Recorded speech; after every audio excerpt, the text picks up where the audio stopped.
يشاء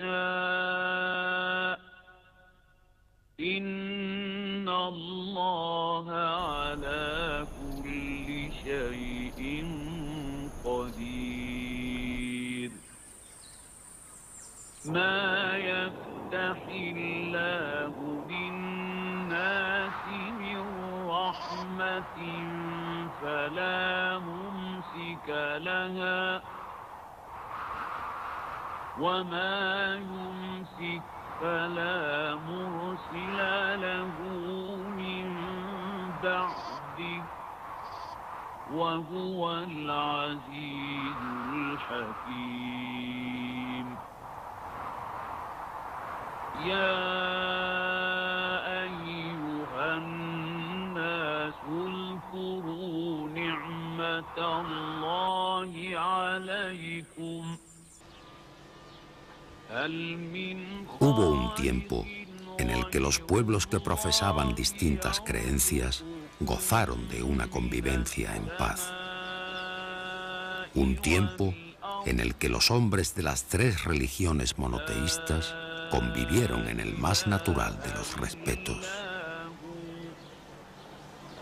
Musulmanes, judíos y cristianos se afanaban en cultivar el conocimiento, las ciencias y el arte, contribuyendo con su trabajo y su ejemplo al desarrollo de la humanidad.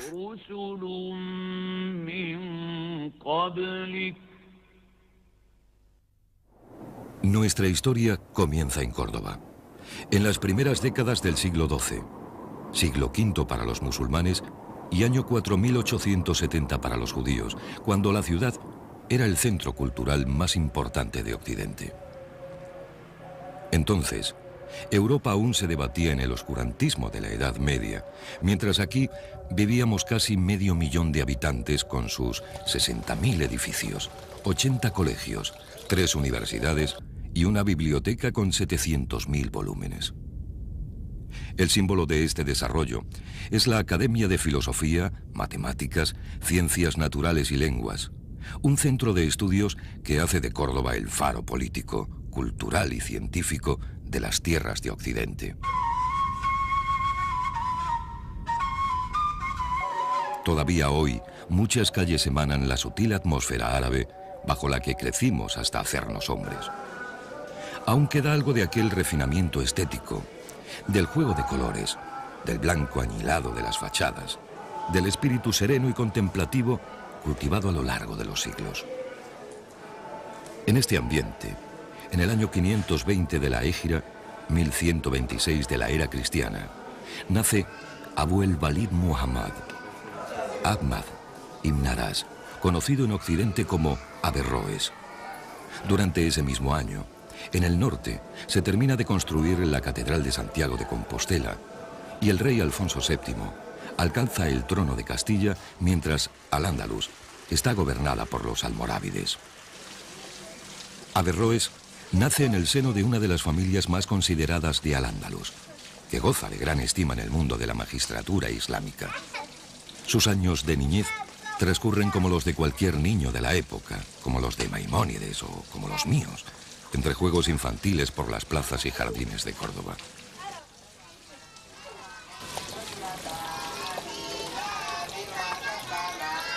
Sin embargo, Averroes, como todos los niños musulmanes, aprende la lengua árabe en las escuelas coránicas. Además, siguiendo la tradición familiar, lee a los poetas clásicos, estudia el Corán según la escuela charita y derecho canónico según el rito malequita. Con los años, su formación se completa con estudios de medicina, astronomía y filosofía, siendo sus maestros los hombres más ilustres de este siglo.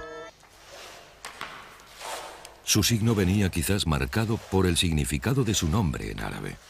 La raíz ras significa recto camino, determinación. A veces contaba orgulloso a sus amigos que tan solo 2 días de su vida dejó de trabajar, el de su boda y el de la muerte de su padre. Todo un carácter que dio sus frutos no solo por su constancia, sino por su originalidad. El año que nace Averroes, el Islam lleva más de 400 años en la península ibérica. Todo comienza en el año 710, 104 de la Égira. No hace mucho que el profeta Mahoma, que la paz y la bendición sean sobre él, ha muerto en la Meca, y sus seguidores se expanden por Oriente y por el sur del Mediterráneo.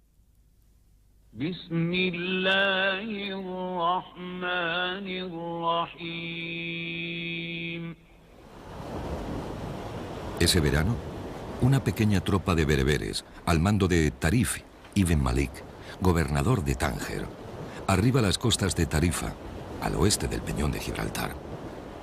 Meses más tarde, desembarcan 7.000 guerreros para apoyar la facción visigoda de Aquila, pretendiente al trono de Toledo, la capital desde donde los visigodos gobiernan las tierras de la península. En ese momento, el rey don Rodrigo se halla en el norte combatiendo a los vascos. Enterado del desembarco, sin demora, parte hacia el sur. En las proximidades de la ciudad de Algeciras, entabla batalla con los musulmanes, donde tras varias horas de duro combate, el ejército visigodo cae derrotado y don Rodrigo muere en la huida. Muerto el rey, los musulmanes no encuentran resistencia y en poco tiempo toman las ciudades de Córdoba y Toledo. 2 años más tarde, arriba un ejército de 18.000 hombres, la mayoría de origen árabe, al mando del moro Musa, que se instala principescamente en el Palacio Visigodo de Toledo.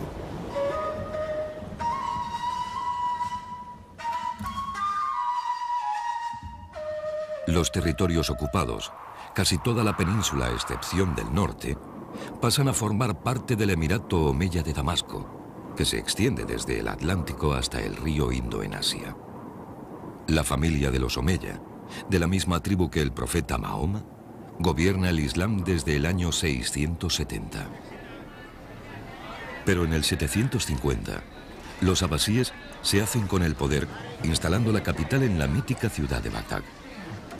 Todos los omeyas son exterminados en el golpe de estado, salvo el joven Abd al-Rahman, que huye por el norte de África para instalarse en las tierras de Al-Ándalus, donde, con el apoyo de las tropas sirias, se hace con el poder creando un estado independiente.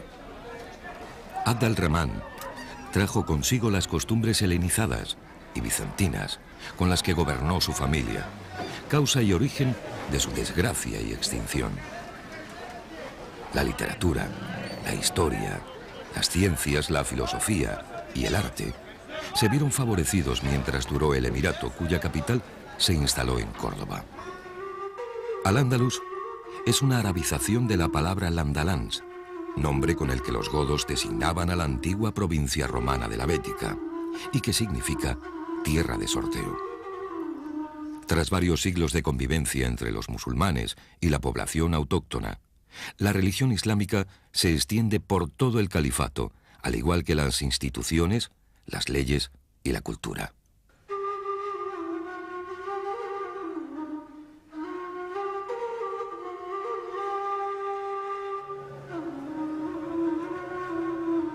La mayoría de la población es musulmana, aunque también hay comunidades judías y cristianas que mantienen sus ritos y sus creencias, con las dificultades lógicas que acosan a todas las minorías. La independencia de los gobernantes de Oriente se traduce en un sentimiento nacionalista, compartido por judíos y cristianos que, aun profesando religiones distintas, sienten como suya la tierra en la que viven. La tierra. Siempre la madre tierra en el origen, en las ideas y en los sentimientos. Seca y estéril en el desierto. Fértil y voluptuosa en el sur de Al-Ándalus.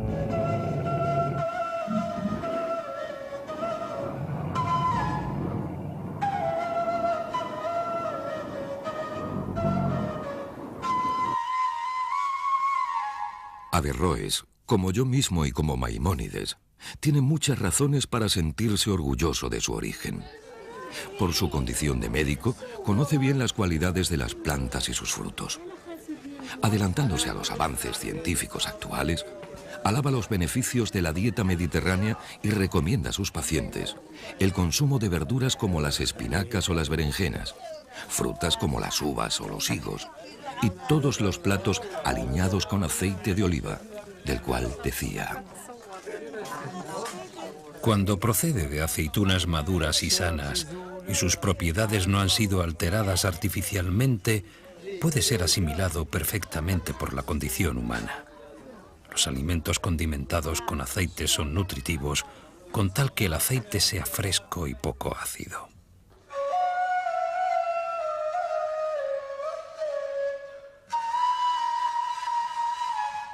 Con el Islam llega al Andalus la lengua árabe. A diferencia de la Biblia, escrita en latín y recitada por los sacerdotes a un pueblo que habla romance, el árabe está en el Corán, el libro recitado por todos los musulmanes, que es la lengua misma.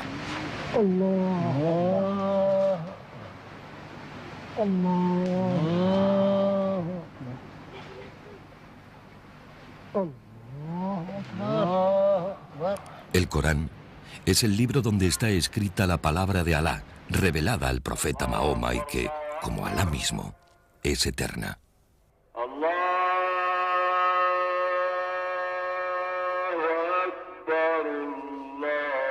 A principios del siglo VII de la era cristiana, Mahoma difunde su mensaje monoteísta e igualitario por la ciudad de la Meca, donde prende con facilidad entre la población.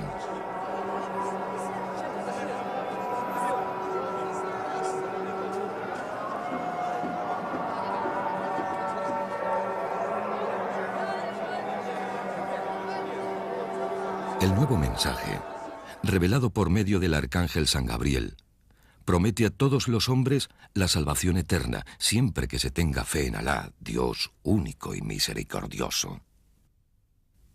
La Meca es un importante centro comercial, parada obligada en las rutas caravaneras de Oriente y un antiguo lugar de peregrinación donde se venera el santuario de la Kaaba. Según la tradición, Abraham e Ismael, los patriarcas de la estirpe árabe, insertaron en un altar una piedra negra. Con el tiempo, el lugar se llenó de ídolos paganos adorados por las tribus del desierto hasta que fueron retirados por Mahoma. Hoy, la Kaaba se sitúa en el patio de la mezquita, alrededor de la cual los peregrinos dan 7 vueltas mostrando su devoción y cumpliendo uno de los preceptos básicos del Islam.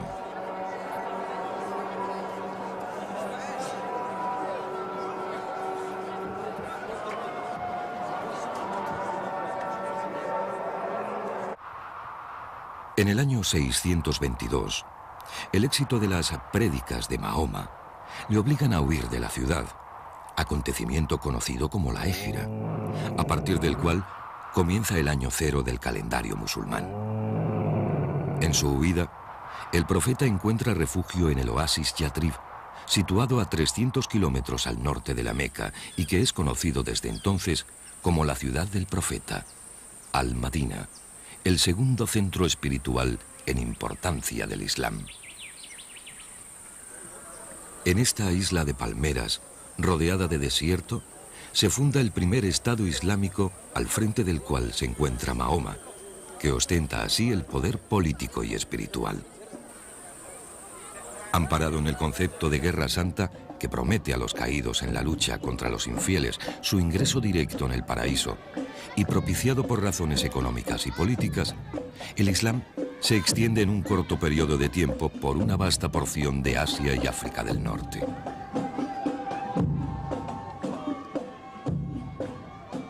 Pero el 8 de junio del 632, sin dejar ningún descendiente varón, muere Mahoma. Que la paz y la bendición sean sobre él.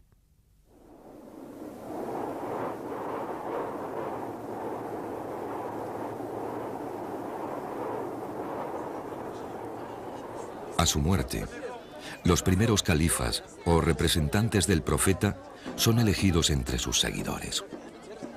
En el año 760, Muawiya, miembro de una de las familias principales de la Meca, se hace con el poder e impone la sucesión hereditaria de los omeyas, la misma que más tarde gobernará en Al-Ándalus. Abd el-Rahman ocupa un lugar novedoso y peculiar en el mundo islámico, ya que no utiliza el título de califa ni desarrolla ninguna ideología de dominación, aunque gobierna como soberano independiente. La riqueza natural de Al-Ándalus es una de las causas de la sólida situación del emirato e, irónicamente, también de su crisis. Las tierras hispanas son ricas en oro, plata y otros metales nobles con los que se acuñan monedas propias. Los trabajos en cobre y latón alcanzan una notable calidad. Puertas, aldabas, bandejas y toda clase de objetos domésticos salen de los talleres de las ciudades.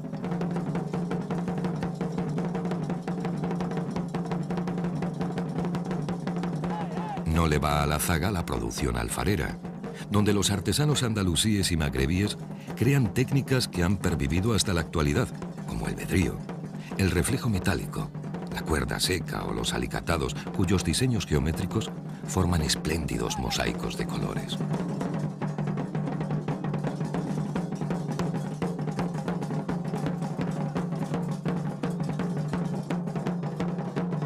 La extracción de madera se centra en la zona pirenaica, en los bosques de pino, de tejo y de boj, cuya madera se destina a la construcción de edificios, artesonados y a la elaboración de útiles domésticos.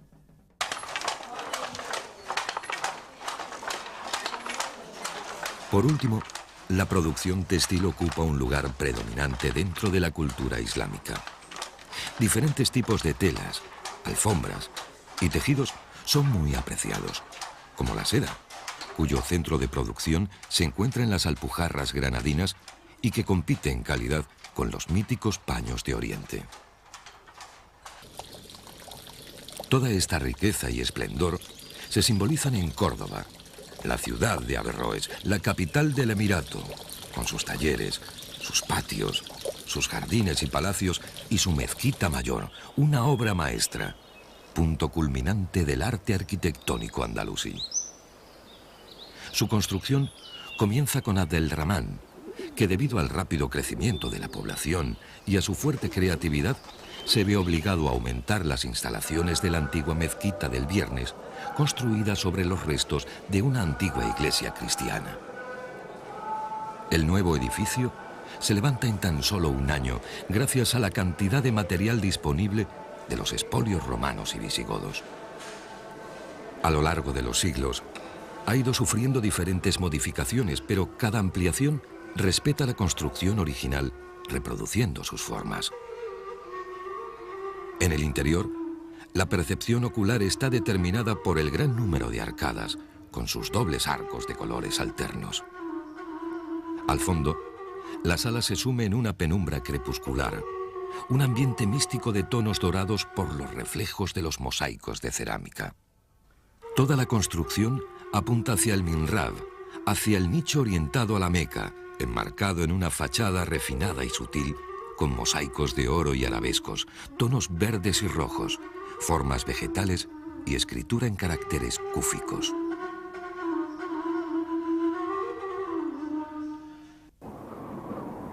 No muy lejos de Córdoba se encuentran los restos del mayor símbolo de la historia de la ciudad. Madinat al-Zahara, la ciudad imperial del califato, emerge de la tierra como un fruto marcado por el esplendor y la decadencia, por el paso de las estaciones y la eternidad. La ciudad original, construida por Abdelrahman III, se extendía sobre un recinto de algo más de 1 kilómetro cuadrado, en 3 terrazas escalonadas. Arriba, la residencia del califa, dominando la ciudad. En la explanada media, la administración y las viviendas de los funcionarios principales. En la inferior, la mezquita, los mercados, los baños, los jardines públicos y las viviendas del pueblo. De toda esta magnificencia, solo queda en la actualidad un campo de ruinas que, a pesar del expolio de la historia, conserva aún la esencia del poder que lo creó. Así describe sus sentimientos el escritor cordobés Ibn Hazm, autor del Collar de la Paloma, cuando narra las luchas internas que acabaron con el califato. La ruina lo ha trastocado todo. La prosperidad se ha trastocado en estéril desierto, la belleza en desparramados escombros, la tranquilidad en encrucijadas aterradoras. Aquellas salas llenas de letreros, aquellos adornados gabinetes que brillaban como el sol y que con la sola contemplación de su hermosura ahuyentaban la tristeza, ahora son como abiertas fauces de bestias feroces que anuncian lo caídizo que es este mundo. Te hacen saber a dónde va a parar todo lo que en él ves, y te hacen desistir de desearlo, después de haberte hecho desistir, durante mucho tiempo, de abandonarlo. En el año 1031, y como culminación de graves problemas internos, Córdoba se convierte en república destronando al último de los califas. Comienza así un periodo conocido como los reinos de Taifas o Fitna, la época de la discordia durante el cual los potentados locales tomaron el poder en toda Al-Ándalus, creándose una multitud de estados-ciudades. Sin embargo, en la mayoría de las cortes, como en la época más tardía de Averroes, prevalece una agitada vida intelectual llena de tertulias, reuniones